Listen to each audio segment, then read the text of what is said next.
বিসমিল্লাহির রহমানির রহিম। আসসালামু আলাইকুম ওয়া রাহমাতুল্লাহ। আজকে আমি দেখাবো কিভাবে আপনারা বক্রম বা পেস্টিং দিয়ে ভি গলা কাটিং করবেন এবং সেলাই করবেন। বলবো ভিডিওটা না কেটে প্রথম থেকে শেষ পর্যন্ত দেখুন। তো এখন আমি গলাটা কিভাবে কাটিং করে নিচ্ছি সেটা দেখিয়ে দিচ্ছি। এক ভাঁজ করে এখানে সুন্দর করে বসিয়ে নিয়েছি। তো এখানে আমি সামনের গলার কেটে নিচ্ছি, সাইডের দিকে কাটছি হচ্ছে 3.5 ইঞ্চি পরিমাণ 43 সাইজের জন্য, এবং এখানে আমি ভি শেপে গলাটা কাটবো, যার কারণে এখানে আমি 7.5 ইঞ্চিতে মার্ক করে দিচ্ছি। তো এভাবে করে লাইন করে দিয়েছি। তো এভাবে করে লাইন করার পর এখানে আমি এই লাইনটাকে অর্ধেক করে নেব। যেই অর্ধেক হয়েছে সেই অর্ধেক থেকে আমি এখানে 1/2 ইঞ্চি পরিমাণ ধরে নেব। তো এইভাবে করে 1/2 ইঞ্চি পরিমাণ ধরে নিয়ে এখানে আপনাদের এই যে ডটটা হয়েছে এই ডট বরাবর সুন্দর করে আপনারা শেপটা করে দিবেন, ঠিক আছে। তো এখানে আমি এভাবে করে ভি শেপটা করে দিচ্ছি, এই দাগটাকে আরো একটু গাঢ় করে দিচ্ছি। তো এইভাবে করে দাগ করার পরে এখানে আপনাদের এক্সট্রা করে অংশ ধরে নিতে হবে। এখানে যতটুকু আছে ততটুকু, মানে 1.25 ইঞ্চি পরিমাণ ধরে নিচ্ছি এবং নিচের দিকে আমি একটু বাড়িয়ে নিয়েছি, ঠিক আছে। তো এখানে আপনারা কতটুকু পরিমাণ এটা আপনাদের উপরেই ডিপেন্ড করবে, এক্সট্রা অংশটা কতটুকু পরিমাণ রাখতে চান। এখানে আমি একটু মোটা করে রেখেছি, এখানে আমি লাইন করে নিচ্ছি বা শেপ দিয়ে নিচ্ছি। তো এখন এই লাইন বা শেপ বরাবর এখন আমি কেটে নিব, ঠিক আছে। খুবই সহজ উপায়ে এখানে আপনারা ভি নেকটা তৈরি করে নিতে পারবেন। তো এখানে আমি 43 সাইজের জন্য এই নেকটা তৈরি করছি। তো মিডিয়াম সাইজে দিচ্ছি নেকটা, ঠিক আছে।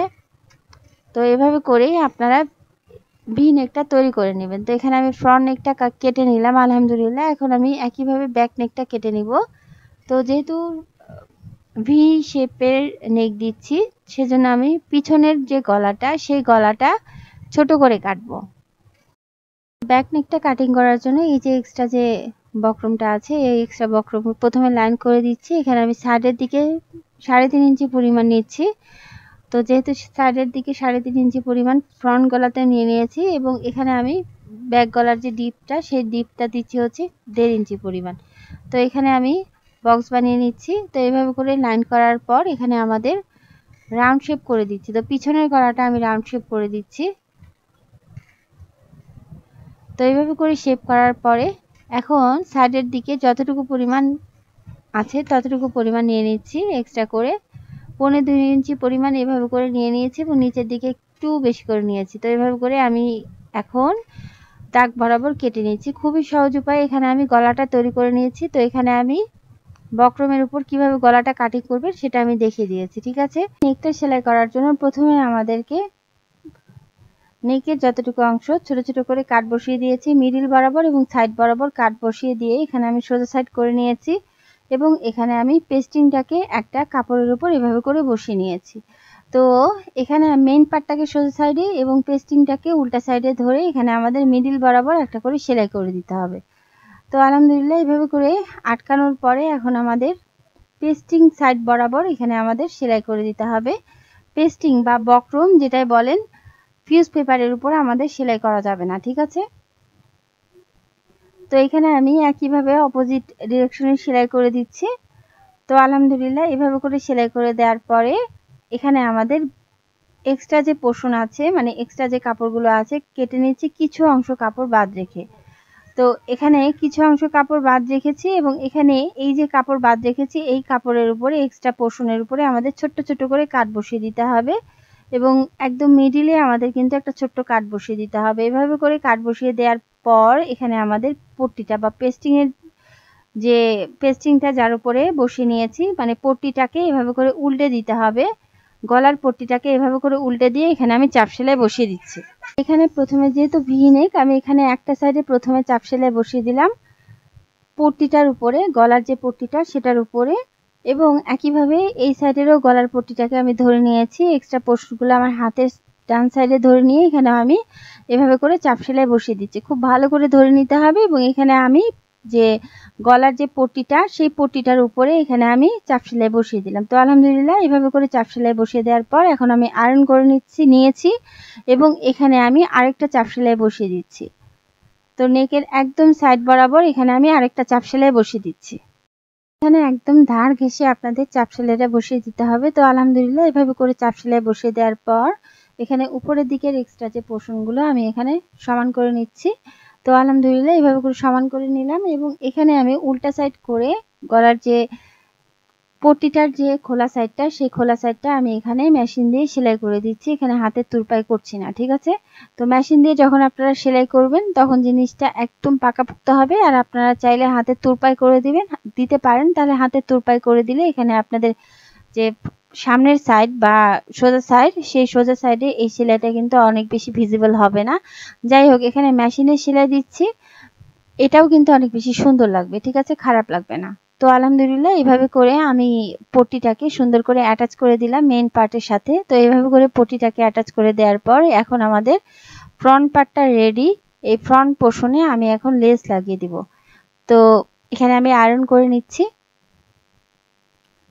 তো এইভাবে করে আয়রন করার পরে এখানে আমি লেস লাগিয়ে নিব। তো লেস আমাদের এভাবে করে বসিয়ে নিতে হবে। তো ভি নেকে আপনারা কিভাবে করে লেস লাগাবেন, এভাবে করে ধরে নেবেন। প্রথমে নেকটাকে এভাবে করে অর্ধেক করে নেবেন। এভাবে করে অর্ধেক করে নেওয়ার পরে এভাবে করে লেসটা আপনারা একইভাবে সুন্দর করে বসিয়ে নেবেন এবং লেসের যে এক্সট্রা পোর্শন, সেই এক্সট্রা পোর্শন যতটুকু ততটুকু পরিমাণ আপনারা প্রথমে লেসটার উল্টা সাইডে এভাবে করে সেলাই করে দিবেন। তো আলহামদুলিল্লাহ এইভাবে করে আমি সেলাই করে দিয়েছি এবং এক্সট্রা যে পোর্শন, সেই এক্সট্রা পোর্শন আপনাদের কেটে ফেলতে হবে। তো আলহামদুলিল্লাহ এভাবে করে কেটে নিয়ে আমি এক্সট্রা পোর্শনগুলো সুন্দর করে বসিয়ে নিয়েছি দুই ধারে। তো সুন্দর করে বসিয়ে নিয়েছি এবং এখানে আমি মেইন পার্টটাকে সুন্দর করে এভাবে করে ধরে নিয়ে লেসটাকে এভাবে করে বসিয়ে নিয়েছি এবং এখানে প্রথমে আমি লেসটার মিডল বরাবর অ্যাটাচ করে নিব। তো এখানে আমি মিডল বরাবর অ্যাটাচ করে নিচ্ছি।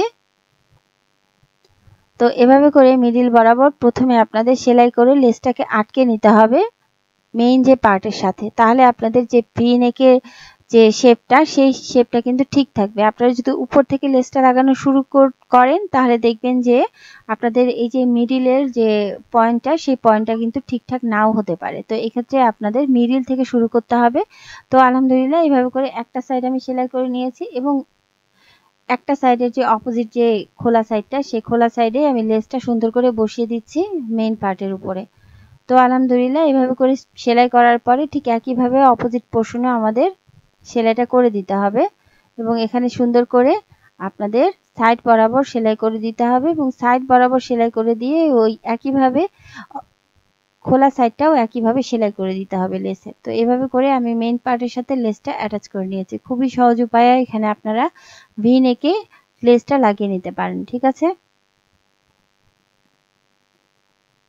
তো আলহামদুলিল্লাহ এভাবে করে আমি সুন্দর করে লেসটাকে মেইন পার্টের সাথে অ্যাটাচ করে নিয়েছি। তো আলহামদুলিল্লাহ এখানে এক্সট্রা পোর্শনগুলো আমি কেটে নিচ্ছি, কেটে নিয়ে আমাদের তৈরি ফ্রন্ট নেকটা। তো এভাবে করে ফ্রন্ট নেকটা তৈরি করার পরে এখন আমি এখানে পিছনের গলাটা তৈরি করে নেব। পিছনের গলাটা একইভাবে এখানে আমি গলার যে পট্টিটা এখানে অ্যাটাচ করে নিলাম মেইন পার্টের সাথে। মেইন পার্টটাকে সোজা সাইডে রেখেছি, পট্টির কাপড়টাকে উল্টা সাইডে রেখেছি। এখন আমাদের যেটা করতে হবে, এখানে আমাদের ধার ঘেঁষে মানে যে পেস্টিংটা বা ফিউজ পেপার যেই বলেন, ঠিক আছে। তো এখানে আমি কিন্তু পেস্টিং লাগিয়ে নিয়েছি। তো এখানে আমি এই পেস্টিংটা সাইড ঘেঁষে এখানে প্রথমে আমি সেলাই করে দিচ্ছি। তো এভাবে করে আপনাদের সেলাই করে নিতে হবে। আপনারা যদি বক্রমের উপর লাগান তাহলে বক্রমের সাইড ঘেঁষে এখানে আপনাদের সেলাই করে নিতে হবে, ঠিক আছে। তো আলহামদুলিল্লাহ এইভাবে করে আমি অ্যাটাচ করে নিয়েছি। তো এভাবে করে অ্যাটাচ করার পরে এখানে আমি সুতাগুলো কেটে নিচ্ছি এবং এখানে ভিতরের দিকে যে এক্সট্রা যে কাপড়গুলো আছে এই কাপড়গুলো প্রথমে আমাদের কেটে নিতে হবে। তো এখানে আমি এক্সট্রা কাপড়গুলো কেটে নিয়েছি এবং এই যে কিছু অংশ বাদ রেখে কিছু অংশের উপর এখন যে এক্সট্রা পোর্শনগুলো আছে এখানে কাট বসিয়ে দিলাম। তো এভাবে করে কাট বসিয়ে দেওয়ার পরে এখানে আমি চাপ সেলাই বসিয়ে দিব। তো এখানে আপনারা ছোট ছোট করে কাট বসিয়ে দিবেন, কারণ হচ্ছে কাট বসিয়ে দিলে আপনাদের গলার ফিনিশিংটা কিন্তু সুন্দর হবে। তো এখানে আমি এখন চাপ সেলাই বসানো কমপ্লিট। তো আলহামদুলিল্লাহ এইভাবে করে চাপ সেলাই বসিয়ে দেওয়ার পরে এখন আমি পটিটাকে উল্টে দিচ্ছি। তো আলহামদুলিল্লাহ এখানে আমাদের ব্যাক যে নেকটা সেটাও তৈরি করা কমপ্লিট। এখন আমি শোল্ডারটা অ্যাটাচ করে নেব। শোল্ডারটা অ্যাটাচ করার জন্য মেইন পার্টটাকে সোজা সাইডে রেখেছি এবং পিছনের পার্টটাকে এভাবে করে উল্টা সাইডে রেখে পট্টির কাপড়টাকে আমাদের পিছনের দিকে ঘুরিয়ে দিতে হবে। তো এখানে আপনাদের শোল্ডারের উপর খুব ভালো করে বেশি বসিয়ে দিতে হবে। পট্টিটার কাপড়টাকে এভাবে করে উল্টে দিতে হবে এবং উল্টে দিয়ে এখানে আপনাদের প্রথমে একটা সেলাই করে নিতে হবে।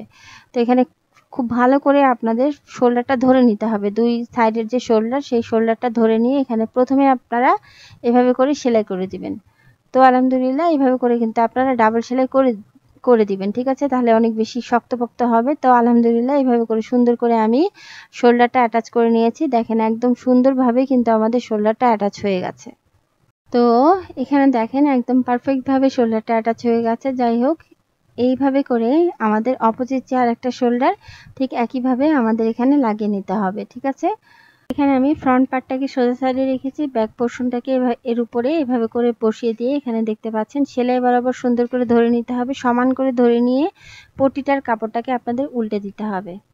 তো এভাবে করে উল্টে দিচ্ছি এবং এখানে আমি আদার্স যে শোল্ডার, সেই আদার্স শোল্ডারটা সেলাই করে নিচ্ছি। খুব ভালো করে ধরে নিতে হবে এবং খেয়াল করতে হবে এখানে যেন সেলাইটা একদম সুন্দরভাবে সেলাইটা হয়, ঠিক আছে? তাহলে আপনাদের শোল্ডারটা একদম পারফেক্ট হবে। তো আলহামদুলিল্লাহ এখানে সুন্দর করে আমি সেলাই করে নিলাম। তো এখানে আপনারা ডাবল সেলাই করে দিতে পারেন। তো এখানে আমি ঘুরিয়ে সেলাই করে দেখাচ্ছি। তো এখানে আপনারা আরেকটা শোল্ডার যে তৈরি করে নিয়েছেন সেই শোল্ডারেও কিন্তু আপনারা ডাবল সেলাই করে দিবেন, তাহলে জিনিসটা অনেক বেশি শক্তপোক্ত হবে। তো আলহামদুলিল্লাহ এখানে আমাদের অপোজিট শোল্ডারটা সুন্দর করে সেলাই হয়ে গেছে। এখানে আমি দেখিয়ে দিচ্ছি, দেখেন একদম সুন্দর পারফেক্টভাবে আমাদের শোল্ডারগুলো কিন্তু সেলাই হয়ে গেছে। তো আলহামদুলিল্লাহ এইভাবে করে সেলাই করার পরে এখন আমাদের পিছনের যে পার্টে এখানে আমাদের চাপ সেলাই বসিয়ে দিতে হবে, ঠিক আছে? তো এখানে প্রথমে পিছনের পার্টটাকে আমি সুন্দর করে ধরে নিচ্ছি। যেহেতু সামনের পার্টে আমার সবকিছু কমপ্লিট, তো সামনের পার্টে কোনো কিছু করতে হবে না। এখন আমি পিছনের পার্টে এখানে একটা চাপ সেলাই বসিয়ে দিচ্ছি। তো এই চাপ সেলাইটা আপনারা চাইলে দিতেও পারেন, আবার ইগনোরও করতে পারেন, ঠিক আছে? তো এখানে আমি চাপ সেলাই বসিয়ে দিচ্ছি। খুব ভালো করে হাতের সাহায্যে, মানে আমি যে আমার ডান হাতটা খেয়াল করেছেন, ডান হাতের সাহায্যে একদম সুন্দর করে ধরে নিচ্ছি, যাতে করে যে নেকের যে সুন্দর পারফেকশনটা, সেই পারফেকশনটা ঠিক থাকে, ঠিক আছে? তো এভাবে করে সেলাই করার পরে এখানে দেখতে পাচ্ছেন নেকের যে এক্সট্রা পোর্শনগুলো, ব্যাক নেকে এক্সট্রা পোর্শনগুলো ওই একইভাবে আমি এখানে সেলাই করে অ্যাটাচ করে দিব। তো এখানে উল্টা সাইডে আমি এখানে ধার ঘেঁষে, যেহেতু আমি সুন্দর করে নেকটা তৈরি করে নিয়েছিলাম সমান করে, যাতে করে সেলাইয়ের সময় কোনো প্রবলেম না থাকে, এখানে দেখেন একদম সমান হয়ে বসে আছে এবং এখানে আমি সুন্দর করে সাইড ঘেঁষে সেলাই করে দিচ্ছি। তো আলহামদুলিল্লাহ এখানে আমি সুন্দর করে পটির অংশের উপরে সেলাই বসিয়ে দিয়েছি। এভাবে করেই আপনারা কিন্তু ভি নেকটা তৈরি করে দিবেন, বক্রম দিয়ে বা ফিস পেপার দিয়ে বা পেস্টিং দিয়ে, এইভাবে করে, ঠিক আছে? একই নিয়ম অ্যাপ্লাই করে। তো এখানে আমি খুব সহজভাবে দেখিয়ে দিয়েছি কিভাবে আপনারা নেকটা তৈরি করবেন, কিভাবে আপনারা ভি নেকটা সেলাই করবেন এবং পারফেক্টভাবে আপনারা কিভাবে ভি নেকটা কাটিং করবেন, ঠিক আছে? এবং এখানে আমি দেখিয়ে দিয়েছি কিভাবে আপনারা একদম পারফেক্টভাবে শোল্ডার জয়েন করবেন। তো আলহামদুলিল্লাহ এখানে আমি খুব ভালো করে বুঝিয়ে দেওয়ার চেষ্টা করেছি। আশা করছি আপনাদের এই ভিডিওটা কাজে লাগবে। তো ভালো থাকুন, আল্লাহ আমাদের সবাইকে ভালো রাখুন। আসসালামু আলাইকুম ওয়া রাহমাতুল্লাহ।